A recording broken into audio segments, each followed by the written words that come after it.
100 ഭാഗങ്ങളിലായി 500 ഗണിത ചോദ്യങ്ങളാണ് വ്യത്യസ്ത മേഖലയിലുള്ള വ്യത്യസ്ത രീതികളിലുള്ള.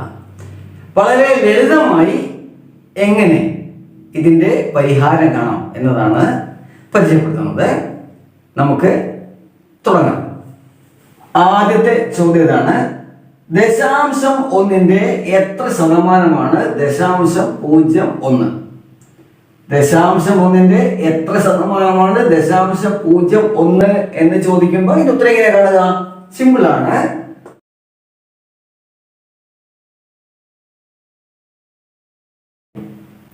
ശതമാനം കാണാൻ അതിനെ 100 കൊണ്ട് ഗുണിക്കുക, അംശത്തെ. അപ്പൊ ഇവിടെ നമ്മുടെ മുമ്പിൽ ചെറിയൊരു പ്രശ്നങ്ങൾ എന്താണെന്ന് വെച്ചാൽ ഇതാ, ഈ ഛേദം ഒരു ദശാംശ സംഖ്യയാണ്. അതുകൊണ്ട് എന്ത് വേണം? അതിന്റെ ദശാംശ സ്ഥാനം പോകണം. ദശാംശ സ്ഥാനം പോക്കാൻ എന്താ ചെയ്യുക? ഈ ഛേദത്തെ 10 കൊണ്ട് ഗുണിക്കണം. ഇതിന് 10 കൊണ്ട് ഗുണിക്കുമ്പോൾ അംശത്തെയും 10 കൊണ്ട് ഗുണിക്കണം. ഓക്കെ. 0.01 100 കൊണ്ട് ഗുണിച്ചാൽ എന്താ സംഭവിക്കുക? ഇതില് എത്ര ദശാംശ സ്ഥാനമുണ്ട്? 2. ഗുണിക്കുന്നത് 100 കൊണ്ട്. അതിൽ എത്ര 0 ഉണ്ട്? 2. അപ്പൊ ഈ ദശാംശ സ്ഥാനം ക്യാൻസൽ ആകും. ഓക്കെ. ഇതിൽ ദശാംശ സ്ഥാനം ക്യാൻസൽ ആകുമ്പോൾ എന്താ സംഭവിക്കുന്നത്? അത് 1 മാറും.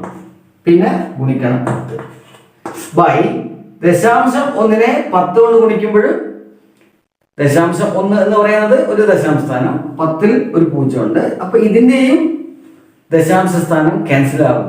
ബൈ 1 വരും. 1 ഗുണിക്കണം 10 ബൈ 1 എത്രയാണ്? അത് 10 തന്നെ. ഇതാണ് ഉത്തരം. അടുത്ത ചോദ്യത്തിലേക്ക് പോകാം. x⁻0.7 ബൈ 48 സമം 36 ബൈ x⁻2.3 2.3 എങ്കിൽ എക്സിന്റെ വില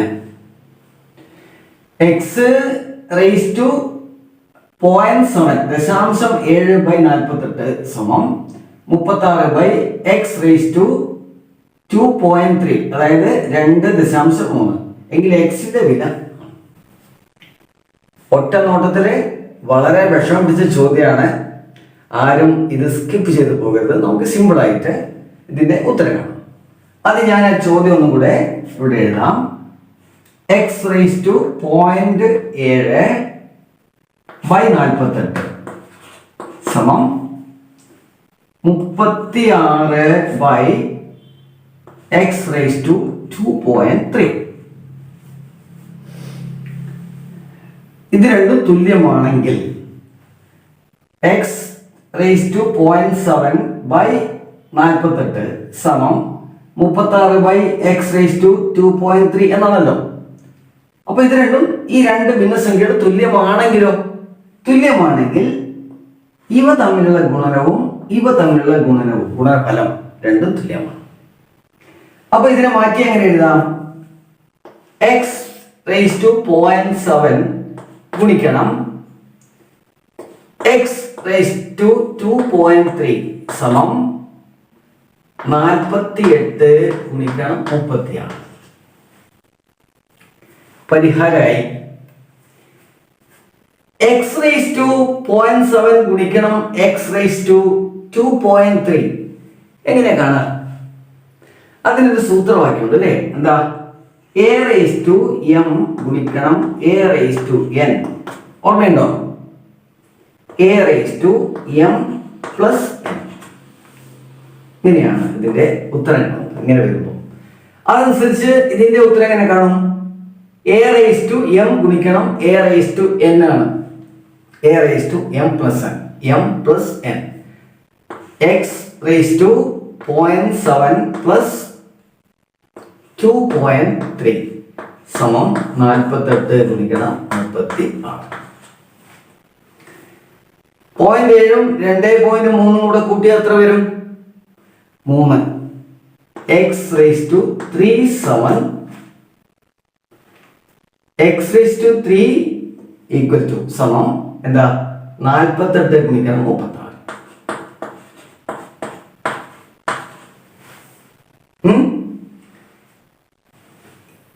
48 ഗുണിക്കണം 36നെ ഇങ്ങനെ റേസ് ടു 3 ആയിട്ട് എങ്ങനെ എഴുതാൻ പറ്റും? 48നെ ഞാൻ 16 ഗുണിക്കണം 3, ഇതിനെയോ 9 ഗുണിക്കണം 4. 16ന് 4 സ്ക്വയർ ഗുണിക്കണം 3 ഗുണിക്കണം 9ന് 3 സ്ക്വയർ ഗുണിക്കണം 4. 4 സ്ക്വയർ ഗുണിക്കണം 4 എത്രയാ? 4 ക്യൂബ് ഗുണിക്കണം 3 into 3 സ്ക്വയർ, അത് 3 ക്യൂബ്. അപ്പം എക്സ് ക്യൂബ് സമം 4 ക്യൂബ് ഗുണിക്കണം 3 ക്യൂബ് എന്ന് എഴുതാം. ഇതിലെ ക്യൂബ് നമുക്ക് എക്സിന്റെ വിലയാണ് കാണേണ്ടത് അല്ലെ. എക്സ് ക്യൂബ് സമം 4 ക്യൂബ് ഗുണിക്കണം 3 ക്യൂബാണ്. അപ്പൊ എന്ത് വരും? എക്സ് സമം 4 ഗുണിക്കണം 3, അതായത് 12 ഇതിന്റെ ഉത്തരം. അടുത്ത ചോദ്യം എന്താണെന്ന് നോക്കാം. 2008 ജനുവരി 1 ചൊവ്വാഴ്ച ആണെങ്കിൽ 2009 ജനുവരി 1 ഏത് ദിവസമാണ്? 2008 ജനുവരി 1 ചൊവ്വ, 2008 ജനുവരി 1 ചൊവ്വ, 2009 ജനുവരി 1 കണ്ടുപിടിക്കുന്നത്. സാധാരണഗതിയിൽ ഏത് ദിവസമാണോ ആ വർഷത്തെ ജനുവരി 1, ഡിസംബർ 31, ആ വർഷത്തെ ഡിസംബർ 31 അതേ ദിവസമായിരിക്കും. ഇപ്പൊ 2008 ജനുവരി 1 ചൊവ്വാഴ്ച ആണെങ്കിൽ 2008 ഡിസംബർ 31 ചൊവ്വാഴ്ച ആയിരിക്കും. പക്ഷെ ഇവിടെ ഒരു പ്രശ്നമുണ്ട്. എന്താ? ഈ വർഷത്തിനൊരു പ്രത്യേകത ഉണ്ട്, അത് അധിവർഷമാണ് അല്ലേ. 4 കൊണ്ട് നിശ്ചയിക്കാൻ പറ്റുന്ന ഒരു സംഖ്യയാണല്ലോ 2008. അപ്പോ ആ വർഷം 366 ദിവസമുണ്ട്, 365 ദിവസമല്ല. 366 ദിവസം കൊണ്ട് 2008 ജനുവരി 1 ചൊവ്വാഴ്ച ആണല്ലോ. അപ്പൊ 2008 ഡിസംബർ 31 ചൊവ്വാഴ്ചയാണ് വരേണ്ടത്. പക്ഷെ ഡിസംബർ 31 ബുധനാഴ്ച വരിക, ചൊവ്വാഴ്ചക്ക് പകരം. ഡിസംബർ 31 ബുധനാഴ്ചയാണെങ്കിൽ ജനുവരി 1, 2009 ജനുവരി 1 എന്തായിരിക്കും? അത് വ്യാഴാഴ്ച. ഓക്കെ, അടുത്ത ചോദ്യത്തിലേക്ക് പോകാം. 3:108 ഇത് പ്രൊപ്പോർഷൻ അനുപാതം. ഒരു ചോദ്യചിഹ്നം 500 ആയാൽ ഈ ചിഹ്നം ഉണ്ടല്ലോ, ഇത് ആ ചിഹ്നത്തിന്റെ ഇടതുവശത്തുള്ള 2 സംഖ്യകളുണ്ടല്ലോ, 3:108, അതേ ബന്ധം സൂചിപ്പിക്കുന്ന സംഖ്യകളാണ് ഇത് രണ്ടും.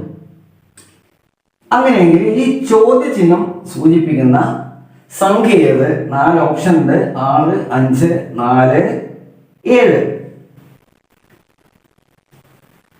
ഇതിന്റെ ഉത്തരം കാണാൻ എന്താ വേണ്ടത്? ഇത് തമ്മിലുള്ള ബന്ധം എന്താണെന്ന് കണ്ടുപിടിക്കണം. 3:108. അപ്പൊ ഇവിടെ ഒരു ചോദ്യചിഹ്നമാണ് 500. 3ഉം 108ഉം തമ്മിലുള്ള ബന്ധം എന്താണ് എന്നാണ് കണ്ടുപിടിക്കേണ്ടത്. 108 സമം എന്താണ്? 27 ഗുണിക്കണം 4.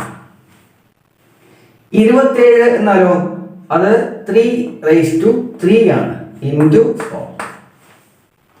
അതേപോലെ 500 കിട്ടണമെങ്കിൽ എന്ത് വേണം? 500 സമം 125 ഗുണിക്കണം 4. 125 എന്ന് പറഞ്ഞാൽ എന്താ? അത് 5 ക്യൂബാണ്, ഇൻറ്റു. അപ്പം ഇവിടെ വരണ്ട ഇതേ ബന്ധം 3:3 വരുന്ന അതേ സ്ഥാനത്ത് വരുന്നതാണ് 5:3 ആണ്. ഈ ഓപ്ഷനില് ബി ആണ് അതിന്റെ ഉത്തരം 5. ഓക്കെ, അടുത്ത ചോദ്യം. 1 + 2 + 3 പ്ലസ് ഇങ്ങനെ പ്ലസ് ചെയ്ത് 50 വരെ, അതായത് 1 മുതൽക്ക് 50 വരെയുള്ള സംഖ്യകളുടെ തുകയാണ് കണ്ടുപിടിക്കുന്നത്. 1 മുതൽ 50 വരെ. അത് കാണാൻ എന്താ വഴി?